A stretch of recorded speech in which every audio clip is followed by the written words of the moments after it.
Quando você pensa em modernismo europeu, que nomes vêm na sua cabeça? Picasso, Matisse, Salvador Dalí? Talvez eu tenha acertado algum deles, mas quando eu penso em modernismo brasileiro, que nomes vêm na sua cabeça? Sim, eu imagino que nomes vieram e é sobre isso que a gente vai falar hoje. Eu acho extremamente provocador a gente pensar sobre o protagonismo feminino dentro do modernismo brasileiro em comparação com o europeu. E para falar sobre isso aqui hoje, eu trouxe minha amiga que fez faculdade comigo, aliás, a Vanessa Alves. Ela tem um projeto chamado Mulheres na Arte no YouTube e no Instagram. Vou deixar as arrobas dela aqui. A imagem do modernismo brasileiro está muito associada a nomes como Anita Malfatti, Tarsila do Amaral, Pagu.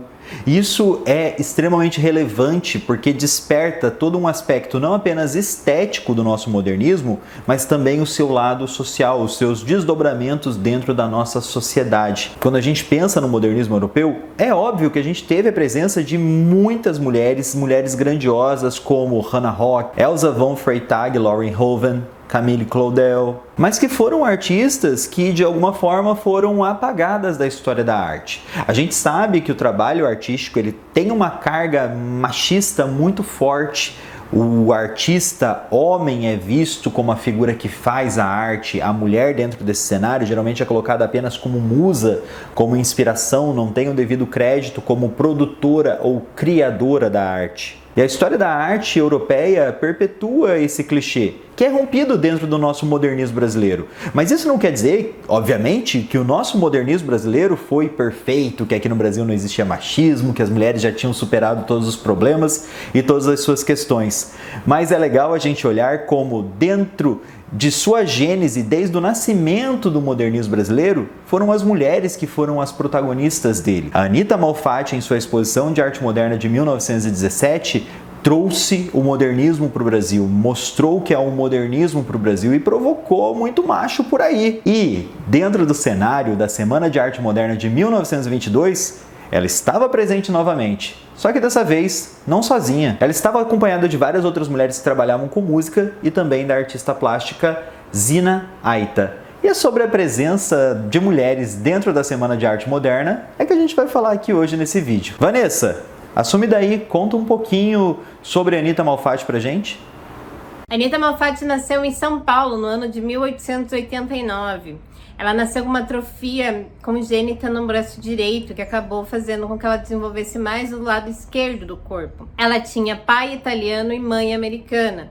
Sua primeira experiência fora do Brasil foi em 1910, quando ela viajou para a Alemanha e estudou no Museu Real de Artes e Ofícios. Foi lá que ela teve o primeiro contato com o expressionismo alemão. Entre 1915 e 1916, a artista também viajou para Nova York, onde ela estudou em duas escolas de arte por lá, que foi a Arts Students League of New York e a Independent School of Art. Então a Anita recebe toda a informação do modernismo europeu e também o que estava acontecendo em Nova York e se sente inspirada e faz toda a sua poética em cima dessas linguagens, mas buscando sempre o espírito elemental brasileiro. A partir dessa poética, surgiram as obras que compuseram a sua exposição individual de 1917, que contava com obras muito importantes, como era o caso do Homem Amarelo e a Mulher de Cabelos Verdes. A exposição é tida como muito importante para o modernismo brasileiro, porque apesar de ter tido críticas positivas, ela se tornou um alvo muito grande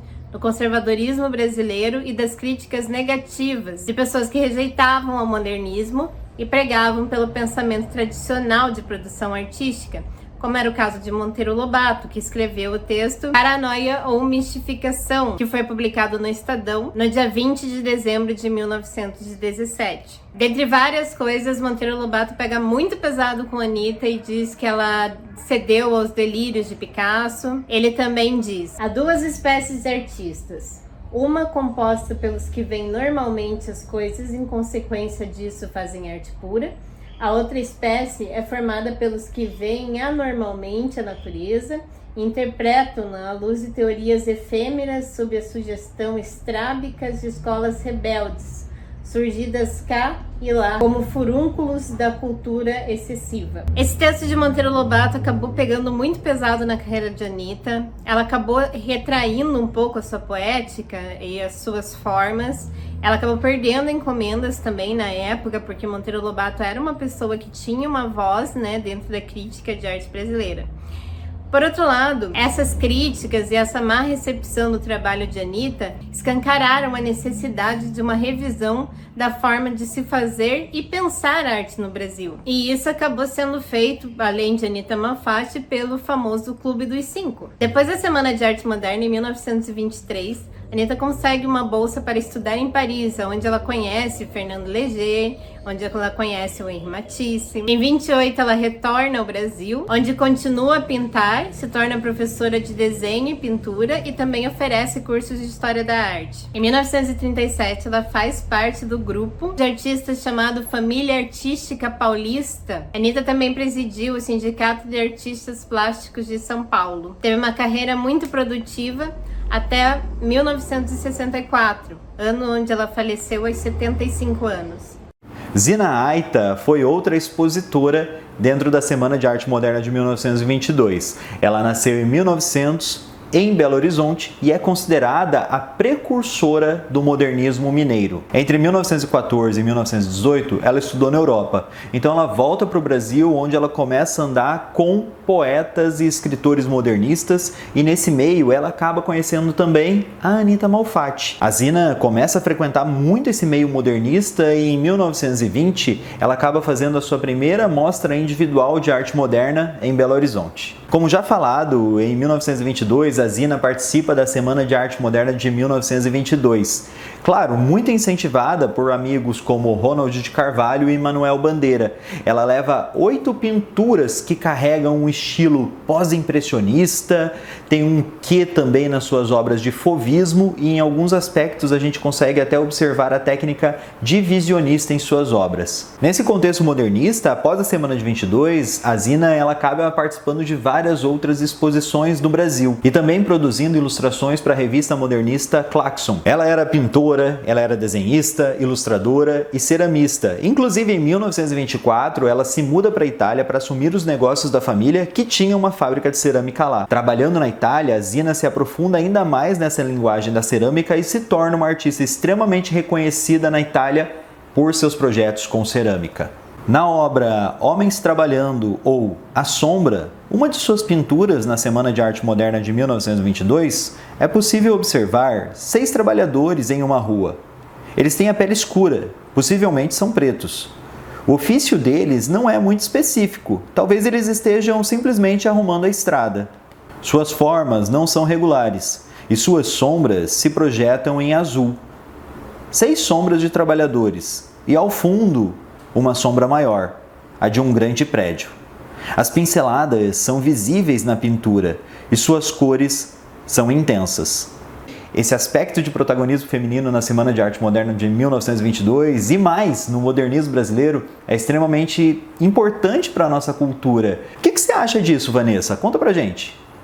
Ao longo dos séculos e graças ao ensino colonizado, fomos levados a crer que a arte europeia produzida por homens brancos e cis era a única que deveria ser plausível ou levada a sério. O resto seria arte selvagem ou amadora. Com as mulheres artistas, a história não é diferente, sendo que a produção artística feminina sempre foi entendida como algo amador, pequeno e sem importância pela crítica masculina da época. O espaço de trabalho da artista mulher por muito tempo foi reduzido à sua própria casa, seu próprio espaço. Então não é exagero dizer que as mulheres que conseguiram, na arte clássica e moderna, escrever seus nomes na história, tiveram que fazer um esforço fora do comum. Ao analisarmos eventos como a exposição individual de Anitta Malfatti de 1917, a gente pode perceber a necessidade de revisitar esses eventos e ressignificar vários pontos que são importantes e cruciais para o desenvolvimento da história da arte como a gente conhece hoje. E assim, além de nomes como Tarsila do Amaral, Anita Malfatti, a gente também pode buscar nomes menos conhecidos, como é o caso de Djanira. E através dessa forma de ler a arte de maneira inclusiva, a gente pode entender que a produção de mulheres, de pessoas negras, indígenas e de pessoas que fazem parte da comunidade LGBTQIAP+,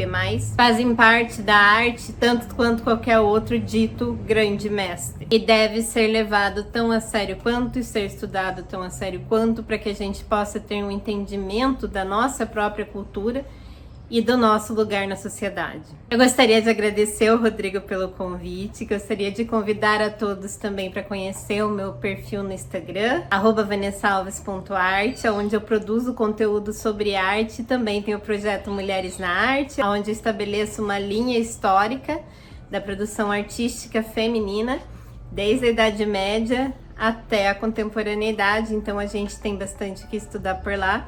Eu espero ver vocês por lá também. Muito obrigada! O protagonismo feminino dentro do modernismo brasileiro é um exemplo marcante para a gente pensar e construir uma história da arte, uma sociedade cada vez mais igualitária para nós. Muito obrigado, Vanessa, por ter me ajudado a construir esse vídeo, para a gente trazer um pouquinho sobre a arte da Anita e o trabalho da Zina, essas duas figuras extremamente relevantes para o modernismo brasileiro, para a Semana de Arte Moderna. E galera, bora sair do clichê. Bora entender que a história da arte muitas vezes foi construída sob um olhar machista, um olhar enviesado, e que existe toda uma diversidade de artistas mulheres, artistas LGBTs, artistas pretos, artistas de povos indígenas.